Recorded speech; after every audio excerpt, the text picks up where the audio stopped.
Sunday shopping போகலான்னு சொல்லிட்டு போயிருந்தோம். நீங்கள் நினைக்கிற மாதிரி ரொம்ப பர்ச்சேஸ் பண்ணுறதுலாம் இல்லை, சும்மா மாலை சுற்றி பார்க்கலான்னு சொல்லிட்டு போயிருந்தோம். அங்கே கிட்ஸோட ட்ரெஸ்லாம் ரொம்ப பிடிச்சதுனால சரி ஓகே நம்ம பையனுக்கு வாங்கலாம் அப்படின்னு சொல்லிட்டு பார்த்தேன். அதில் எனக்கு பிடிச்ச ஒரு 3 ட்ரெஸ், ஒரு டைப்பர் வாங்கினேன். அது மட்டும் பார்த்திங்கன்னா கிட்டத்தட்ட $71 இந்திய அமௌண்ட்டுக்கு 4600 இது இந்தியாவில் இருந்தால் 4500 நான் கிட்டத்தட்ட ஒரு 10-15 செட்டு வாங்கியிருப்பேன் இந்த மாதிரி ட்ரெஸ். பட் இங்கே இந்த ரேட்டு பார்த்தோன்னே ஷாக் ஆகிட்டேன். பட் இருந்தாலும் பிடிச்சிருச்சே அப்படின்னு சொல்லிட்டு வாங்கிட்டேன்.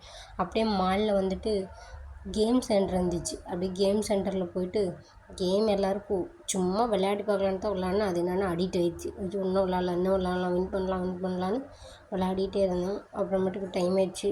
கூட பையனை எடுத்துகிட்டு போனதுனால சரி ஓகே குழந்தைய வச்சுட்டு விளையாட முடியாதுன்னு சொல்லிட்டு வந்துட்டோம். நெக்ஸ்ட் வீக் விளாட்லான்னு அந்த வீடியோ நெக்ஸ்ட்டு நான் உங்களுக்கு அப்லோட் பண்ணுறேன். இந்த ட்ரெஸ்ஸில் நான் வாங்கினது உங்களுக்கு பிடிச்சிருந்துச்சா இல்லை உங்களுக்கு வேறு எதாவது பிடிச்சிருந்துச்சான்னு கமெண்ட் பண்ணுங்கள். தேங்க்யூ.